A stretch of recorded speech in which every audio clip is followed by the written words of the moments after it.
Hello student, कैसे हो? क्या हुआ? कहीं ये तो नहीं सोच रहे हो कि 3 महीना परीक्षा बचा है और सर पूछते हैं कैसे हो? क्या यार, तुम लोग भी गजब बात करते हो। अरे महीना मत देखो। शायद तुम लोग ये नहीं सुने हो क्या कि जब जागो तभी सवेरा। इसका मतलब ये नहीं हुआ कि कुंभकर्ण की तरह सोए रहो तो 14 वर्ष तक अंधेरा ही रहेगा। तो जगने का मतलब है जग जाना है, पीछे मुड़ना नहीं है। अभी समय बहुत है हमारे पास, इसलिए टाइम नहीं देखना है और जगना है। तुम लोग की बीमारी बहुत ख़राब है ना, सॉफ्टवेयर बदलने की ज़रूरत है। हम लोग सभी एक ही स्टूडेंट है ना, सभी साइंस के स्टूडेंट हैं, सभी फिजिक्स केमिस्ट्री मैथ बायो पढ़ते हैं, बट सोच हमारी अलग अलग है। क्या अलग अलग है? आप लोगों में से कुछ सोचते हैं कि अरे यार किसी तरह से पास करना है। बहुत कम लोग ये भी सोच रहे हैं कि नहीं, कम से कम फर्स्ट तो करना है। और सबसे कम लोग ये सोच रहा है कि नहीं, डिस्ट्रिक्ट या स्टेट टॉपर बनना है। तब थोड़ा सोचो कि हमारा सॉफ्टवेयर अलग अलग है, हमारी सोच अलग अलग है। इसलिए हम लोग घबराए रहते हैं और डरे हुए रहते हैं, सहमे हुए रहते हैं। इसलिए ये दिमाग से निकाल दो कि 3 महीना समय बचा है। हम लोग जो चाहेंगे वो हो सकता है, समय काफ़ी है तुम्हारे पास। और इसी समस्या के समाधान के लिए आज हम आपके बीच में हैं, ताकि हम आपको वो चीज़ बता सकें कि कैसे हम 3 महीने में उस मैक्सिमम ऊंचाई को छू लें जहाँ तक आदमी 2 साल में भी नहीं छू सकता है। इसलिए क्योंकि सफलता के पीछे 2 ही मेन मूल मंत्र है। पहला है एक अच्छी रणनीति होनी चाहिए और हार्ड लेबर होनी चाहिए। और हार्ड लेबर तो तुम कर रहे हो, सर रात भर पढ़ रहे हैं, सो कम रहे हैं, दिन रात एक किए हुए हैं। हार्ड लेबर तुम कर रहे हो, बट अच्छी रणनीति चाहिए, वो मैं दूंगा तुमको। अच्छी रणनीति कैसे हो? जो कि हम वो काम करें जो कि 2 साल में भी बहुत लोग नहीं कर सकता है। बस करना कुछ नहीं है, 3 महीने तक मेरे साथ 10 से 15 मिनट रहना है। कैसे वहाँ तक पहुँचेंगे उस पर हम काम करेंगे। तो हम आपको दिखाएंगे चीज़ कि किस तरह से 3 महीने में हम 90% को भी क्रॉस कर सकते हैं चाहो तो। और उसके लिए हमारी एक अच्छी रणनीति है और हम विश्वास दिला देंगे तुमको आज कि हम 3 महीने में जीत सकते हैं, जिस जीत की हमें कल्पना है। तो आइए हम आपसे बात करते हैं कि 3 महीने में हम लोग कैसे जीतें। तो आज हम फर्स्ट क्लास में आपसे फिजिक्स की बात करेंगे। फिजिक्स में जो क्वेश्चन पूछने का तरीका है वो आप जान रहे हैं। और पूरे फिजिक्स में यदि सेकेंड ईयर की बात तुम करो तो शायद इसमें 5 टॉपिक्स हैं जहाँ पर कि आपको काम करने की ज़रूरत है। और 5 में से किस टॉपिक से कितना क्वेश्चन कब कब पूछा गया, पहले वो थोड़ा सा झलकी आपको दिखाएंगे, ताकि जो मन में डर बैठा हुआ ना तुमको कि नहीं हो सकता है, समय बहुत कम है, हम क्या करेंगे। और यहाँ तक कुछ लोग तो ऐसे लोग भी मिलते हैं कि सर इस बार नहीं, अगले साल एग्ज़ाम देंगे। क्यों? अरे क्या है रे? क्योंकि तैयारी नहीं है सर, 3 महीना में हम क्या कर सकते हैं। तो वैसे लोगों के लिए ये वीडियो तो और काफ़ी महत्वपूर्ण है। तो सबसे पहले हम तुमको ये विश्वास दिलाएंगे कि कैसे ये संभव है। तो पूरे 13 साल का डाटा हमारे पास है और 13 साल का डाटा हम तुम्हारे सामने प्रस्तुत कर रहे हैं, ताकि तुमको विश्वास हो कि हाँ ये हम कर सकते हैं यदि अभी से जग जाए तो चलो दिखाते हैं तुमको। जैसे कि बोर्ड में दिखाई पड़ रहा है कि 2009 से लेकर हम 2021 तक का डाटा तुम्हारे सामने में रखे हैं। और ये इलेक्ट्रोस्टैटिक्स चैप्टर से रिलेटेड है। तुम अच्छी तरह से जानते हो कि जो क्वेश्चन पूछने का जनरल तरीका हम लोगों का था, ऑब्जेक्टिव क्वेश्चन 50% है, यानी 70 में 35 ऑब्जेक्टिव है। और आज हम ये दिखाएंगे कि इस 35 में इलेक्ट्रोस्टैटिक्स का कितना भागीदारी है। यदि हम इलेक्ट्रोस्टैटिक्स को पूरा कन्फर्म एकदम पढ़ लें अच्छा से एक एक चीज़ को, तो कितना % बैटिंग हम कर सकते हैं। यदि हम डायरेक्ट 2021 की बात करें, क्योंकि 22 में जो तुम एग्ज़ाम देने जा रहे हो इसमें 21 का ही पैटर्न फॉलो किया जाएगा। तो 21 को हम सबसे पहले डिस्कस करेंगे। आप 21 में थोड़ा सा गौर से देखना है कि हो क्या रहा है। 1 मार्क्स का क्वेश्चन 18 पूछा गया, टोटल क्वेश्चन 35 का जवाब देना है। और इस 35 में 18 क्वेश्चन का भागीदारी केवल इलेक्ट्रोस्टैटिक्स का है। यदि हमारा इलेक्ट्रोस्टैटिक्स पे ठोस पकड़ है तो 35 में 18 का जवाब हम दे सकते हैं। बाकी क्वेश्चन क्या पूछा उस पर भी बात करेंगे हम। 2 मार्क्स का 3 क्वेश्चन पूछा गया, तो 18 + 6 ये तो आ गया हमको। अब बचा 5 मार्क्स का मात्र 1 क्वेश्चन इलेक्ट्रोस्टैटिक्स से पूछा गया। टोटल मार्क्स को जोड़ा जाए तो 29 नंबर का क्वेश्चन केवल इलेक्ट्रोस्टैटिक्स से है 70 में। थोड़ा सोचो यार इसको कि एक टॉपिक पे यदि सॉलिड पकड़ हमको है तो हम 29 मार्क्स ला सकते थे, और हमारे पास 5 चैप्टर है।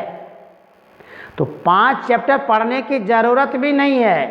मैच जीतना हमारा लक्ष्य है, ना कि शतक मार के अपना प्रोग्रेस दिखाना। मैच ये नहीं हो जीतना है, 90% क्रॉस करना है। वो कैसे होगा उसकी रणनीति पे बात हम कर रहे हैं, ना कि हम 3 महीने में विद्वान तो नहीं हो सकते हैं, बट 90% आ सकता है। कैसे बात कर रहे हैं? 29 यहाँ पे आ गया।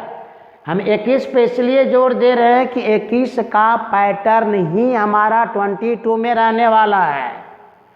हम उधर देख करके हतोत्साहित नहीं होना है, क्योंकि यहाँ पे जो नंबर ऑफ क्वेश्चन पूछा जाएगा 70 में 35 का जवाब देना है। और एक टॉपिक पे पकड़ बना लें तो कितना भी कम पूछेगा 15 तो पूछना पड़ेगा। ये बड़ा चैप्टर है।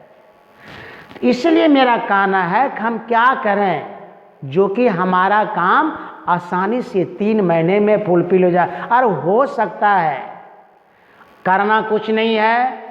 इसी इलेक्ट्रोस्टैटिक्स की तरह 5 चैप्टर में 3 पर ओवर कॉन्फिडेंट करो, 2 को क्षमा कर दो, नहीं पहचानते हैं तुमको, फिर भी जीत पक्की है। हम जीतने की बात कर रहे हैं, बार बार आपसे शतक मारने की नहीं।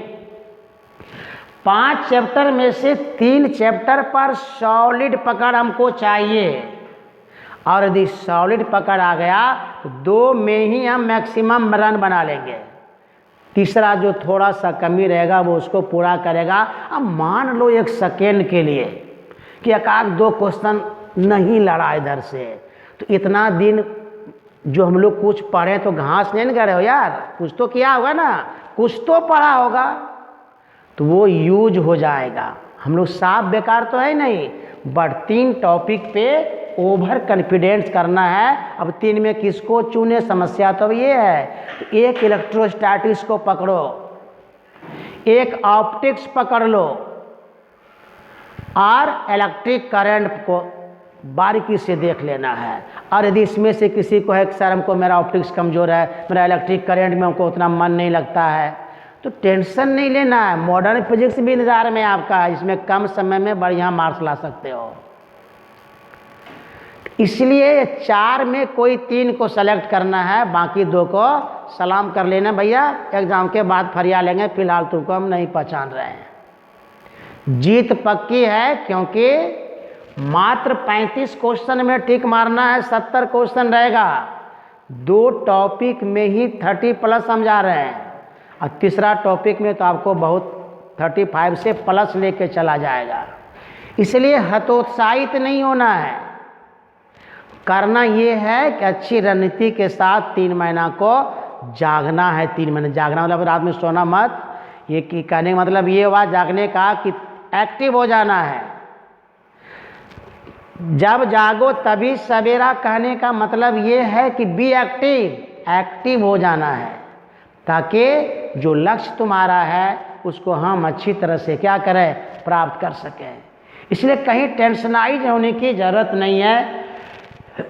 2014 में एक बार ऐसा हुआ है जिसमें 3 नंबर वाला मार्क्स वाला भी एक क्वेश्चन पूछा गया। तो टेंशन नहीं लेना है। स्टेट एग्ज़ाम में लोग रिसर्च करते रहता है, कभी ये पैटर्न कभी वो पैटर्न, बट हम पैटर्न के बात तो कम कर रहे हैं, टॉपिक पे ओवर कॉन्फिडेंस कर लेना है। ओवर कॉन्फिडेंस जैसे हो जाएगा हम जो चाहेंगे वो हो सकता है। और 3 महीना तो 3 टॉपिक, सीधा सीधे बात है। साल भर रहता 2 साल पढ़ते तो सारा चीज़ पढ़ के जाते हम लोग। मेरे पास समय नहीं है, मैच जीतना है ना कि बाहर होना है टीम से। इसलिए आप एक झलक इसको गौर से देखिए। हर एक साल एक ही साल यहाँ पे देखिए आपको लग रहा है ऐसा कि 2013 में 5 नंबर में इलेक्ट्रोस्टैट से क्वेश्चन नहीं आया, बट हम 5 क्यों देखें, हम 21 को क्यों देखें। मेरा पैटर्न 21 वाला है ना कि मेरा पैटर्न 14 वाला है। तो इसलिए 14 वाला रहता पैटर्न तो हम उसके हिसाब से बात करते। चूँकि 21 का पैटर्न है हमारा इस बार, इसलिए हम 21 को फॉलो करेंगे और जीत की गारंटी है, इतना विश्वास रखना है। और अब हम चाहेंगे कि वो सीन दिखाएं कि 21 में किस टाइप का ऑब्जेक्टिव क्वेश्चन आया। पूरे इलेक्ट्रोस्टैटिक्स की बात करेंगे हम। 2009 से 21 तक में कितना क्वेश्चन, कौन सा क्वेश्चन रिपीट हुआ, कौन सा रिपीट नहीं हुआ, क्या क्या आया, और जो आया क्या हम उसको जानते हैं या नहीं जानते हैं, क्या हम मेरे औकात के बाहर है या अंदर है, उस पर फोकस करना है। तभी आपको विश्वास जगेगा। तब हम आते हैं आपको क्वेश्चन की ओर। हम 21 से स्टार्ट करेंगे, क्या क्या क्वेश्चन पूछा गया। जैसे आप बोर्ड पर देख रहे हैं, ये जो क्वेश्चन है 2021 में आया इलेक्ट्रोस्टैटिक चैप्टर से। और क्या पूछा, थोड़ा सोचो यार इसको कि पूछा क्या। मजाक हो रहा है एग्जाम, इसको तुम नहीं बोल सकते हो। यदि आईएससी के छात्र हो तो ये क्वेश्चन तुम्हारे सामने मजाक ही है, आपके लेवल का क्वेश्चन नहीं है। ये आपसे पूछ रहा है किसी माध्यम की आपेक्षिक प्रावैधता होती है। अब आपेक्षिक प्रावैधता में तो आपने पूरा डिटेल पढ़ा होगा, क्या है, सूत्र जानते हैं सर, यूनिट जानते हैं, डायमेंशन मालूम है, सब कुछ पता है। बट पूछता क्या है कि सूत्र क्या होगा। तब आपके कॉपी में सूत्र होगा, तुम थोड़ा सा गौर से देखोगे कि एप्सिलॉन आर का मान जो होता है epsilon M divided by epsilon naught होता है। अब ये तो नहीं पूछा तो क्या पूछा, कैसे, वहाँ तुमको मिलाना होगा, देखें कौन वाला सही है। अब यहाँ पर ये एप्सिलॉन का मतलब मीडियम वाला एप्सिलॉन से है, मीडियम के आपेक्षिक प्रावैधता से है। तो अब आप देखिए आपका फॉर्मूला में आ रहा है कि epsilon R equal to epsilon M divided by epsilon naught. अब इसमें ढूंढना है कि कौन वाला सूत्र मेरा होगा। इसमें किस में हम टिक लगा सकते हैं, क्योंकि आपको एप्सिलॉन आर का मान चाहिए। तो एप्सिलॉन आर बराबर तब इसके हिसाब से आपका 1 नंबर क्या है, सही आंसर है। इससे आपको एक बेनिफिट और मिलेगा। वो क्या है कि क्वेश्चन बैंक में है तो चॉइस गलती दिया रहता है, तो आप पढ़ते हैं बोलते हैं बराबर कि सर बहुत सा आंसर गलत है, क्या करें समझ में नहीं आ रहा है। तो समझ में तो आ ही रहा है ना, हम टिक लगा रहे हैं ना इसमें कौन सा सही है, जाके किताब कॉपी में मिला भी लेना, 100% सही आंसर है epsilon divided by epsilon not. Next question देखते हैं हम लोग। अब तो 2 नंबर क्वेश्चन की बात करें हम, अब इसको तो हटाना पड़ेगा क्योंकि ये फर्स्ट वाला का था, तो चला जाए, इसको हमने हटा दिया। एक पॉइंट चार्ज Q से R दूरी पर विद्युत विभव का मान होता है। ईमानदारी से सोचो, मजाक नहीं तो क्या हो रहा है। आपने पढ़ा, पोटेंशियल को डेराइव करके फॉर्मूला निकाला, न्यूमेरिकल बनाया, सारा चीज़ पढ़ के गए। अब परीक्षा में आता है कि सूत्र बताओ क्या होता है, वो भी पॉइंट चार्ज के कारण। वाह! तो पॉइंट चार्ज के कारण आर दूरी पर पोटेंशियल का सूत्र आप खोजिए, इसमें कौन वाला आपका सही है। तो मेरे हिसाब से लगता है कि 1/4 पाई एप्सिलॉन नॉट Q/R है फर्स्ट चॉइस। सेकेंड में गौर से देखो तो आर को ऊपर में कर दिया, बुड़वक बनाने का भरपूर प्रयास, कभी नहीं होगा ये वाला। यहाँ पे आ जाइए 1/4 pi epsilon naught Q/R square, square R में नहीं होता है, तो ये भी चला गया। और यहाँ पर Q स्क्वायर है तो ये भी नहीं है। तो याद करो जो सूत्र का डेरिवेशन हम लोग किए थे वो था 1/4 पाई एप्सिलॉन नॉट Q/ कितना R। तो डिफिनेशन भी नहीं पूछ रहा है, डायरेक्ट सूत्र पूछ रहा है, जो हर एक स्टूडेंट इसमें आसानी से टिक मार सकता है, क्योंकि हम लोग काफ़ी इसके अंदर तक स्टडी किए हैं। नेक्स्ट क्वेश्चन हम लोग आते हैं 3 नंबर में। अब 3 नंबर की बात करें, बहुत ही सुंदर क्वेश्चन और दम नहीं जरा सा भी। करेक्ट, आवेश का पृष्ठ घनत्व तो बराबर होता है। क्या कर रहे हो यार, पढ़ के जाते हैं, कोच पूछ रहा है। कोच क्यों मालूम है? इसीलिए कि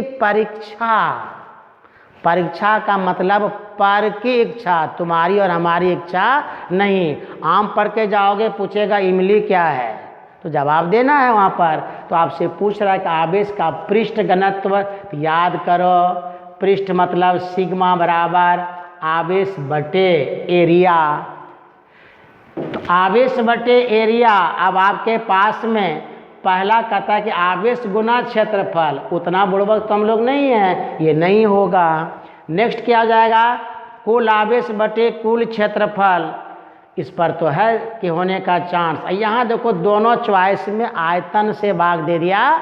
जो सरफेस चार्ज डेंसिटी नहीं है, ये वॉल्यूम चार्ज डेंसिटी का सूत्र है। इसका मतलब बी हमारा क्या है, सही आंसर है। इस तरह का क्वेश्चन पूछ रहा है। नेक्स्ट क्वेश्चन हम लोग 4 नंबर में आते हैं।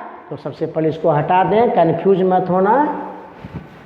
पानी का परावैद्युत स्थिरांक होता है, मतलब that is dielectric constant of water. तो ये तो रेडीमेड याद कर लेना है, याद करना पड़ेगा, जानते होंगे बहुत लोग।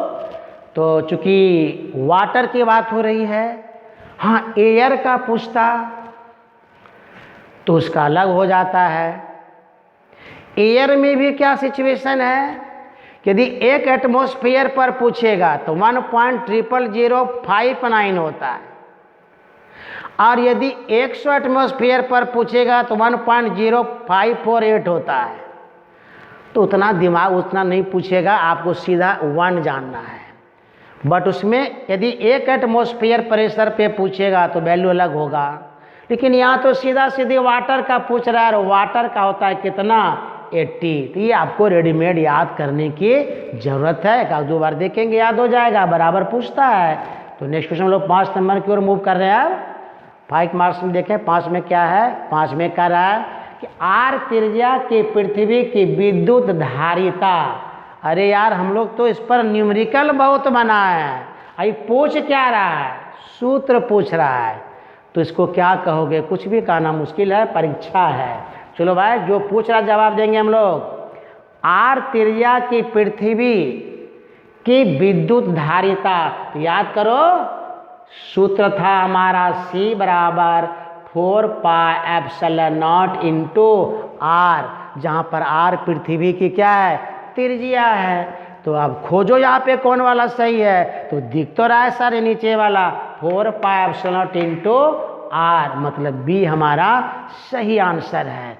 सोचो ईमानदारी से, यदि पढ़े रहते तो कितना कम समय में आंसर दे सकते हैं। नेक्स्ट क्वेश्चन हम लोग देखते हैं 6 नंबर में। कह रहा है कि 1 एम्पियर बराबर होता है, बड़ी परेशानी भाई, ये क्या मजाक कर रहा है। एम्पियर हम लोग पूरा पढ़ के गए हैं शुरू से ही, और बड़ा बड़ा क्वेश्चन बनाए हैं। पूछ रहा है I बराबर फॉर्मूला होता है Q/T। तो Q/T का मतलब साफ सुथरा भाषा में आवेश बटे समय। तब आप देखिए यहाँ पर इसमें ये कूलम्ब बटे सेकेंड, तो सीधा सीधी यही वाला हो जाएगा 1 कूलम बटे 1 सेकेंड, ये एम्पियर हो जाएगा आपका। नेक्स्ट, अब नेक्स्ट क्या है, कह रहा है कि 1/4 पाई एप्सिलॉन नॉट का मान होता है। अब थोड़ा देखना है, आप ईमानदारी से बात करो, बहुत न्यूमेरिकल बनाया होगा इस पर। तो वो तो बचपन मीन्स जब से आपने शुरू किया पढ़ना, वहाँ की बात कर रहे हैं, जब से आप 12th में पढ़ना स्टार्ट किया, वहाँ से बचपन आपका स्टार्ट होता है 12th का। तो 1/4 पाई का मान तो शायद ये होता था 9 × 10⁻⁹। अब थोड़ा देखो यहाँ पे 9 वाला कौन है, संजोग अच्छा आपका है कि 9 वाला एक ही है, एक -9 वाला है, तो आपको +9 में टिक लगा देना आँख बंद करके, कहीं कोई दिक्कत नहीं। अगला क्वेश्चन हम लोग मूव करते हैं। क्वेश्चन नंबर 8 कह रहा निम्नलिखित में कौन संबंध सही है। अब लॉरेंज फोर्स तो सब लोग पढ़ा होगा, थोड़े कि नहीं पढ़ा हुआ है। लॉरेंज फोर्स तो सभी लोग पढ़े हैं। अब उसी लॉरेंज फोर्स से ये क्वेश्चन है कि किसी चार्ज पर इलेक्ट्रिक फील्ड के कारण जो बल लगता है वो बल कितना होगा। तो F इक्वल टू, याद करो लॉरेंज का फोर्स Q इंटू कितना E, तो डायरेक्ट सूत्र में टिक मारना है। तब डायरेक्ट में F बराबर तो नहीं, यहाँ E बराबर दिया हुआ है, तो यहाँ से E निकाल ले यार। E बराबर आपका क्या हो जाएगा, F बटे कितना Q, E बराबर F बटे Q। तो फर्स्ट चॉइस ही तो हमारा इंतज़ार कर रहा है, E बराबर F/Q। तो डायरेक्ट लॉरेंज फोर्स से क्वेश्चन है जिसको हम आराम से बना सकते हैं। अब देखिए 9 नंबर क्या कह रहा है आपसे, कुछ तो बोल रहा है बेचारा, विद्युत विभव बराबर होता डायरेक्ट डिफिनेशन, इकाई धन आवेश को अनंत से इलेक्ट्रिक फील्ड के किसी बिंदु तक लाने में जो कार्य होता है उसी को तो आप शायद इलेक्ट्रिक पोटेंशियल का नाम दिए थे। तो सूत्र आपका क्या हो जाएगा, याद करो। यदि समझ में ना आए, डिफिनेशन याद है, तो Q आवेश को लाने में कार्य यदि W होता है तो इसलिए इकाई में W बटे कितना Q, तो पोटेंशियल बराबर सूत्र हो जाएगा W बटे Q।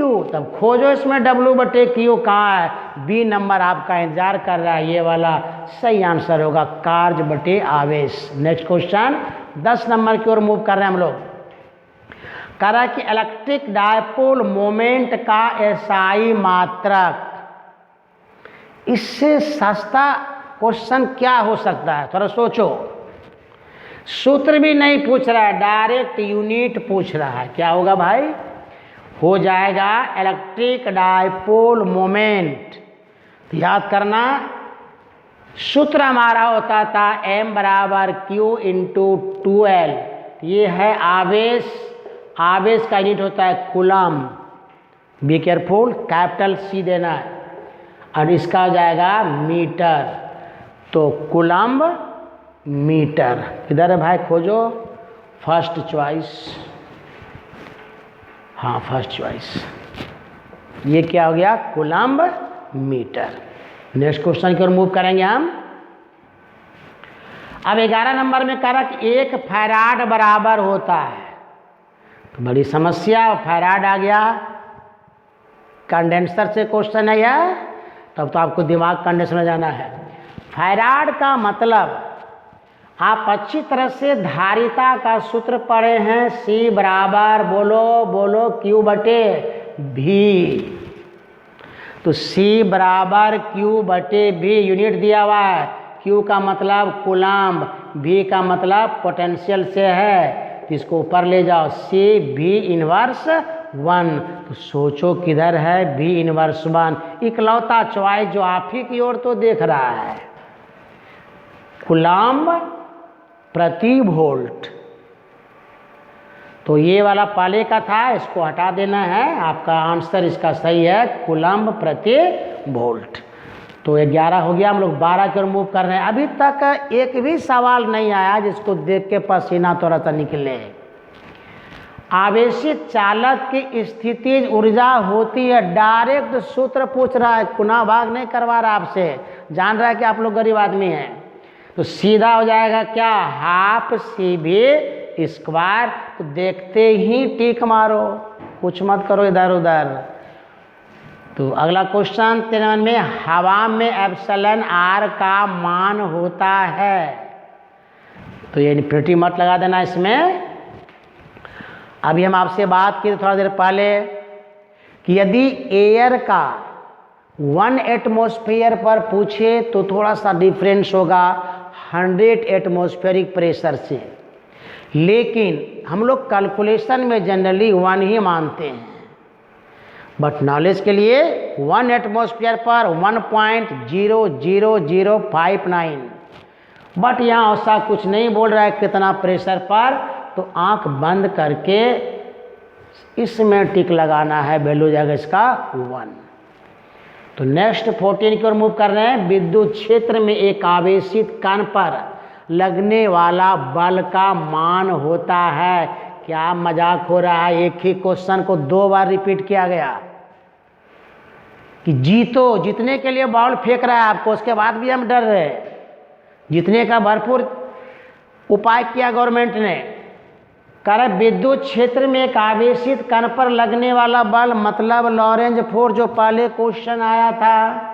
तो F बराबर Q इंटू E हम लिखे थे, तो क्लियर है, इसमें टिक मार देना है 1 नंबर में, कहीं कोई कष्ट नहीं। अगला कह रहे विभव प्रवणता बराबर होती है। अब विभव प्रवणता कहाँ आया था, सोचो जरा।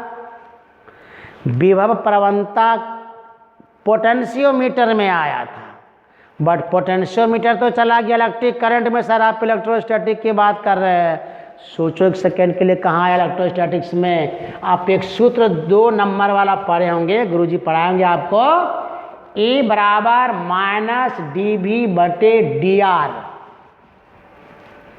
तो dV यहाँ पोटेंशियल डिफरेंस है, dr डिस्टेंस है, दैट इज विभव प्रवणता मीन्स पोटेंशियल ग्रेडियंट।